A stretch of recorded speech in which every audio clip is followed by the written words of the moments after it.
안녕하세요. 저는 배움의 학원에서 아이들과 함께 영어를 공부하고 있는 남인철 선생님입니다. 자, 코로나로 인해서 이렇게 화면으로 인사를 드리게 되었고요. 자, 오늘 제가 이 발표 설명해 드릴 제목을 수능 영어 1등급으로 이렇게 정하게 되었어요. 자, 이유는 우리가 입시 영어라는 곳에서 가장 최종적으로 목표로 삼아야 될 부분은 결국 대입을 앞둔 수능에서 영어 1등급을 확보하는 것이 가장 중요하다 이렇게 생각이 들었기 때문이었습니다. 자, 오늘은 크게 세 가지 부분으로 나눠서 설명을 드릴 텐데요. 첫 번째, 수능에서 영어 1등급은 왜 필요한가? 바로 입시에서 영어 1등급이 가지는 의미를 한번 살펴보겠고요. 두 번째는 우리 예비중학교 1학년 학생들을 위한 1등급 만들기 프로젝트입니다. 즉, 우리 아이들이 중학교 3년 동안 대략적으로 어떤 영어 학습을 하게 될지 단계별로 큰 그림을 그려보았고요. 마지막 세 번째는 배움의 영어 수업은요라는 제목인데요. 자, 즉 각 영역별로 구체적으로 우리 아이들이 어떤 식으로 수업을 진행하고 있는지 좀 더 자세하고 상세하게 설명을 드리는 부분입니다. 자, 그러면 먼저 첫 번째, 수능에서 영어 1등급은 왜 필요한가인데요. 여기서 말하는 1등급은 우리 아이들이 고3이 되었을 때 1등급이 아니라 고등학교 진학 이전에 1등급을 확보한다는 의미입니다. 자, 아직 초등학생인데 너무 빠르지 않나라고 생각하시는 어머님들도 계실 텐데요. 전혀 빠르지 않습니다. 자, 어찌 보면 조금 늦을 수도 있죠.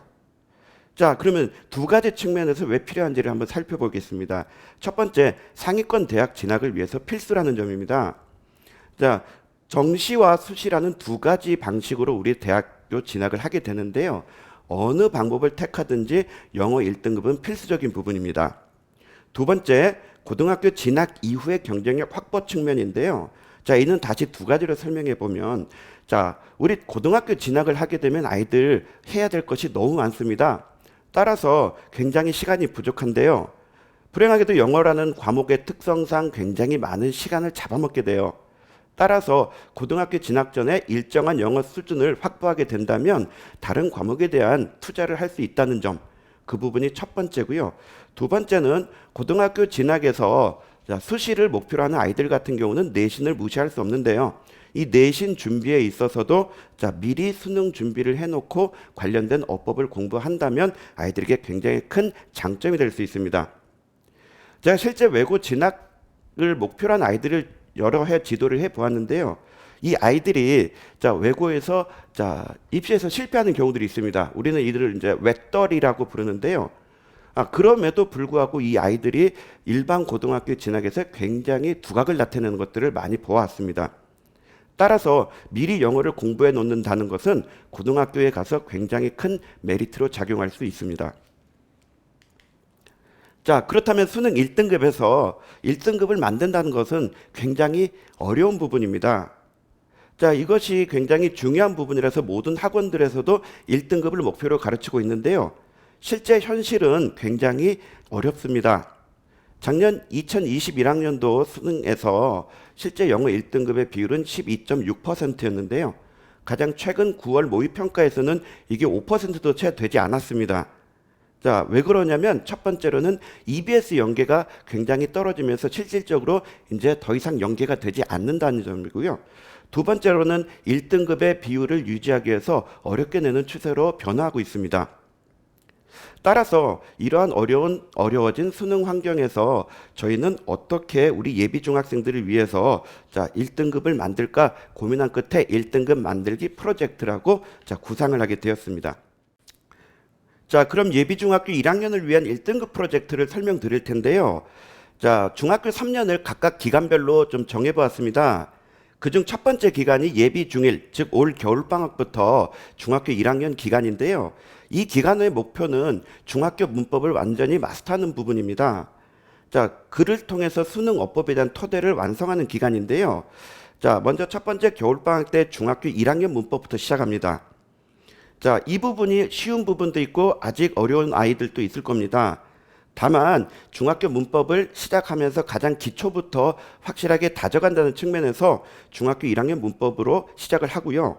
두 번째 1학기 땐 중학교 2학년, 그 다음에 2학기 땐 중학교 3학년 문법, 이렇게 각각 기간별로 1학년 끝나기 전에 중학교 문법을 모두 완벽하게 마스터하는 것을 목표로 하고 있고요. 물론 이 문법뿐만 아니라 독해와 어휘는 당연히 같이 들어가겠죠.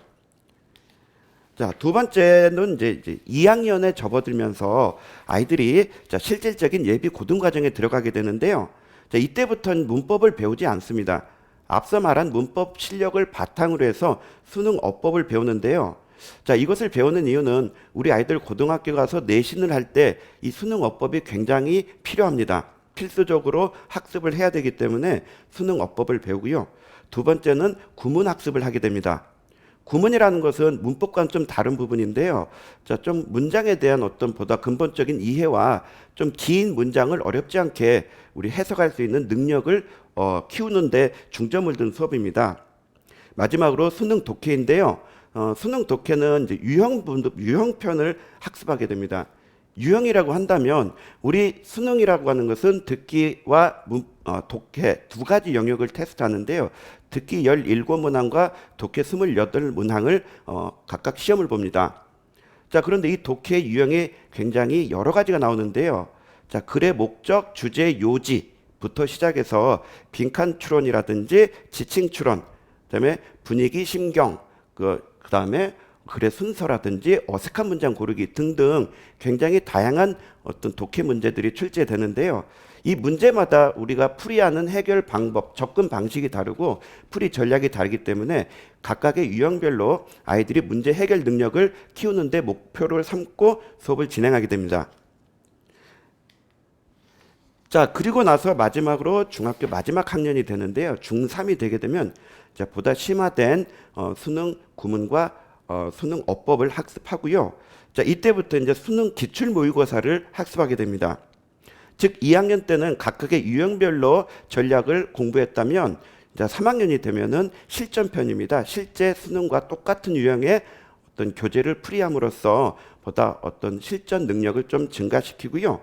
자, 이때부터는 뭐가 달라지냐면 어휘집을 따로 공부하지 않고요.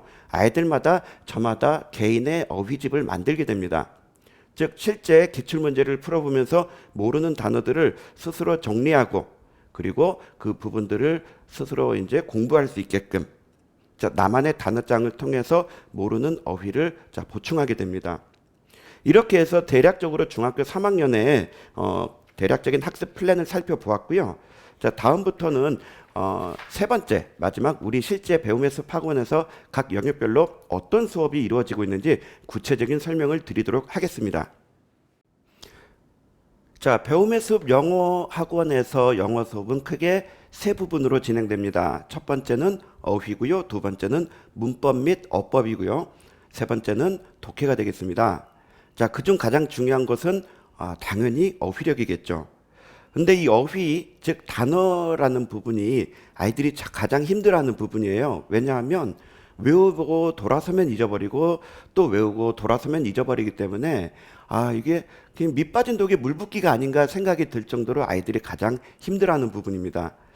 따라서 이렇게 쉽게 잊어버리는 단어들 어떻게 하면 보다 아이들의 기억에 오래 남을 수 있을까 고민을 해보았는데요. 자, 그래서 첫 번째, 반복 학습입니다. 자, 단어 한 번 외우고 그 단어 다시 보는데 한참 지나고 다시 보게 되거든요. 그러니까 한 번 배웠던 단어를 총 3번 정도, 최소 3번 이상 반복 학습을 해서 좀 더 보다 오래 기억에 남을 수 있게끔 관리를 하고 있고요. 두 번째는 사전 과제 부여입니다.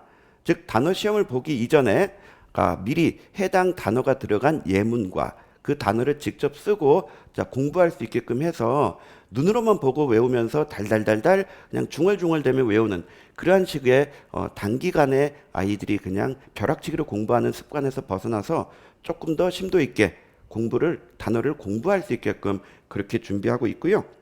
자, 마지막으로 재시험입니다. 틀렸던 단어들 다시 써보고 일정 수준에 도달하지 않으면 반드시 재시험을 치러서 해당 단어들을 확실하게 익힐 수 있게끔 그렇게 지도하고 있습니다.